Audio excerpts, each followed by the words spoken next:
প্রধানমন্ত্রী গ্রাম সড়ক যোজনার রাস্তা, তার অবস্থা কি যে মানুষ রাস্তার ওপর দিয়ে যেতে পারেন না, তাদেরকে যেতে হয় খাল পেরিয়ে। দেখবেন ছবি, দেখুন। এটা রাস্তা নাকি? এ তো চাষ করার জমি। এইভাবে সাইকেল নিয়ে ঝুঁকি নিয়ে পারাপার করছেন, আর দেখারও কেউ নেই। এখানেও কি কান দেন না নাকি প্রশাসনের কর্তা ব্যক্তিরা? কথা বলবো বাপনের সঙ্গে। বাপন, কতদিন ধরে এইরকম অবস্থা? কতজন মানুষ এটা দিয়ে, রাস্তা আর বলবো না, রাস্তা বলতে আমারই লজ্জা লাগছে, এটা দিয়ে যাতায়াত করেন কতজন মানুষ?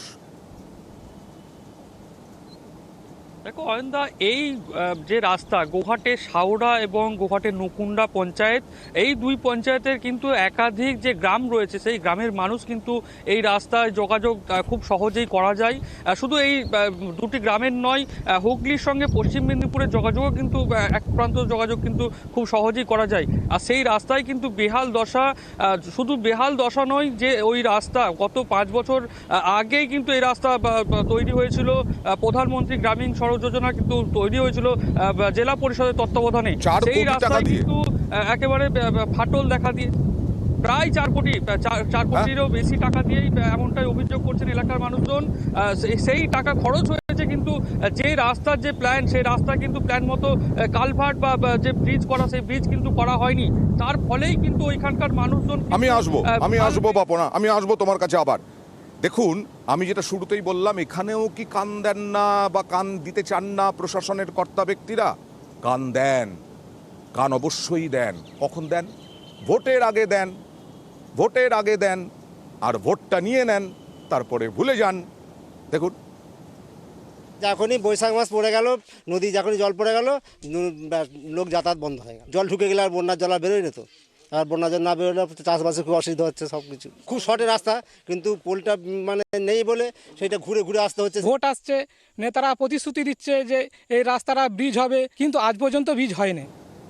আর পঞ্চায়েত সমিতির সভাপতি বলছেন খামতি আছে, কিন্তু অর্থ নেই। দ্রুততার সাথে ব্রিজ, মানে প্রধানমন্ত্রী গ্রাম সড়ক যোজনার রাস্তা তৈরি করার চেষ্টা করছে। রাস্তা হয়েছে, ফুট ব্রিজ হয়নি, এটা সঠিক পরিকল্পনা নয়। হয়তো কোথাও খামতি ছিল। ফুট ব্রিজ করতে গেলে যে অর্থটার প্রয়োজন, বর্তমানে পঞ্চায়েত সমিতির আন্ডারে সেই অর্থ নেই। আমরা ব্রিজটার একটা পরিকল্পনা নিয়েছি, আশা করছি খুব দ্রুত আমরা কাজ শুরু করতে পারবো। বাহ, এ তো দারুণ খবর বাপন। আমি ব্রিজ বলে ফেলেছিলাম রাস্তার জায়গায়, উনি তো ব্রিজের কথাই বলছেন। সত্যি হবে তো? সেই প্রশ্নই কিন্তু এখন এলাকার মানুষ কিন্তু করছেন।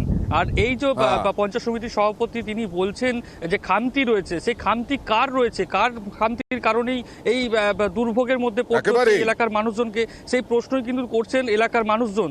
তারা চাইছেন যত তাড়াতাড়ি সম্ভব যাতে এই রাস্তার ব্রিজ তৈরি করে দেওয়া হয়, এবং তারা যোগাযোগ খুব সহজেই দুটি পঞ্চায়েতের বিভিন্ন যে গ্রাম রয়েছে, সেই গ্রামে যোগাযোগ করতে পারে।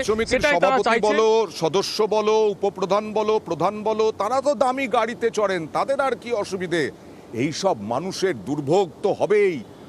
বাপন, জেলা শাসকেরও তো দায়িত্ব রয়েছে, বিডিওরও তো দায়িত্ব রয়েছে, বিধায়ককে এই এলাকার।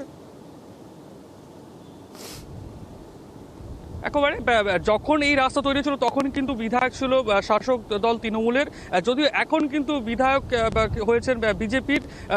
বিধায়ক রয়েছেন বিশ্বনাথ কালক, তিনিও কিন্তু এই রাস্তার প্রতিবাদ জানিয়েছেন, এবং তিনিও কিন্তু এই রাস্তা যে দুর্নীতি হয়েছে তারও কিন্তু তিনি অভিযোগ করেছেন। অয়নদা।